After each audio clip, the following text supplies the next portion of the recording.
આપ જોઈ રહ્યા છો spark today news. Ward number 6 ખાતે આજે ભાજપાના સ્થાપના દિવસની ઉજવણી કરવામાં આવી છે। 6 એપ્રિલ 1980 ભારતીય જનતા પાર્ટીનો સ્થાપના દિવસ જ્યારે 47 વર્ષ પૂર્ણ થતા હોય ત્યારે 47માં સ્થાપના દિવસ નિમિત્તે વોર્ડ નંબર 6માં સ્થાપના દિવસની ઉજવણી કરવામાં આવી છે, જેમાં વોર્ડના પ્રભારીના હસ્તે જ પુષ્પાંજલિ અર્પણ કરવામાં આવી। સાથે આ પ્રસંગે મોટી સંખ્યામાં વોર્ડ નંબર 6ના ભાજપના કાર્યકર્તાઓ ઉપસ્થિત રહ્યા છે।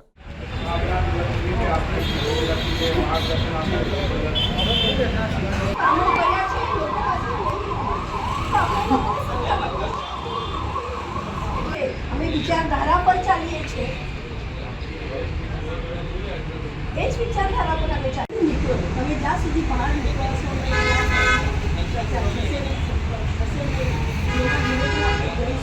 ચાર વાતો કરીશું। આ વખતે તો બહુ સરસ આપણે આજે ભાજપનો સ્થાપના દિવસ 19 વોર્ડમાં અમારા ચૂંટણી કાર્યાલય ખુલ્યા છે, એટલે 19 વોર્ડમાં આટલા જલ્લોષથી કાર્યકર્તાઓમાં આટલા ઉત્સાહ છે, આટલા જલ્લોષથી ઉત્સાહથી અમે સ્થાપના દિવસ મનાવીએ છીએ।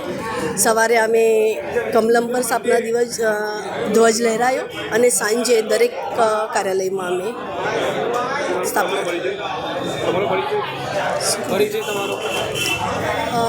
મારું નામ શુભાંગીબેન જગતાપ, શહેરમાં ઉપાધ્યક્ષની જવાબદારી છે અને વોર્ડ 6ની પ્રભારી છું।